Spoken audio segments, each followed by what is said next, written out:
Please try to keep under the 3 minutes so that we can listen to everyone. I'm a little shorter than she is. I'll try to talk fast. I don't come here with any degree. I come here as the public. I live locally. You are our one and all. I'm going to start with a quote by William Wilberforce. And he stated, "You can choose to look away, but you can never say you don't know again." I just retired from a local hospital here. No one believes in the flu shots. My colleagues, I didn't. Because the efficacy, and I won't give you data, you created the data. 10% one year, 18% the next, 40% at best. The flu mist you gave to our children from 2 to 8 years for almost 4 years, it never worked. 3%. Oh, well. You know, I worked in a hospital where my colleagues, doctors and nurses and medical assistants and patient care and lab, we didn't believe in the flu shot. We were probably at 40%. And then came your mandates.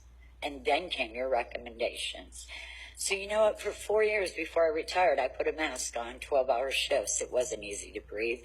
But that's how much I didn't believe in your efficacy. My colleagues didn't believe in it either, but some of them couldn't wear that mask for 12 hours. So in the beginning, they said, "I'm just getting the shot. I can't wear the mask." But in the truth, the public's truth, my observation, which is the first step in scientific theory, they didn't believe in your shot. This year, I retired. I'm grateful for that because my soul was sick at what I saw go on. That flu shot was crazy. At first, it was 10%. How can you do data? Which 10 got the shot out of 100? Then it was 30. And then you get up here today and make new implications on our children and combine 4. Really? You govern globally and this country.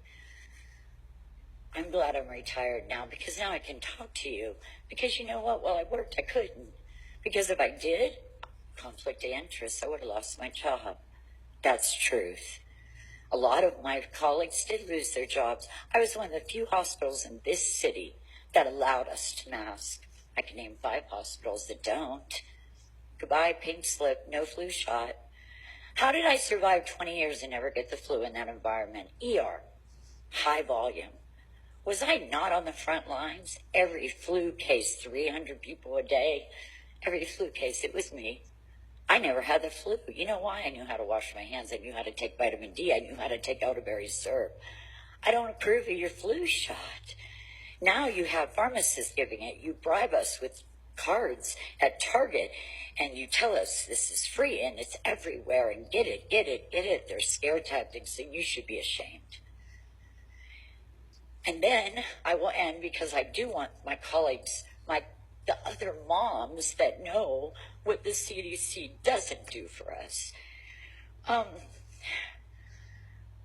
Robert F. Kennedy Jr., he fights for us.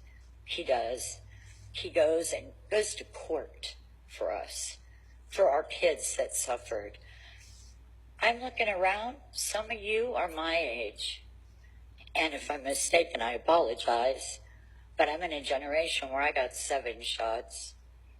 26 years later, my daughter got 10. Her son got probably 60.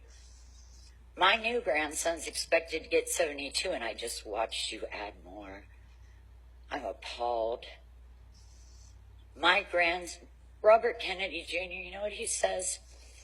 His family started Special Olympics. There were no autistic kids. He says that where the 40-year-olds wearing diapers with helmets on at the mall, if you misdiagnose them, if you missed them, because you say they're not vaccines, that they missed them.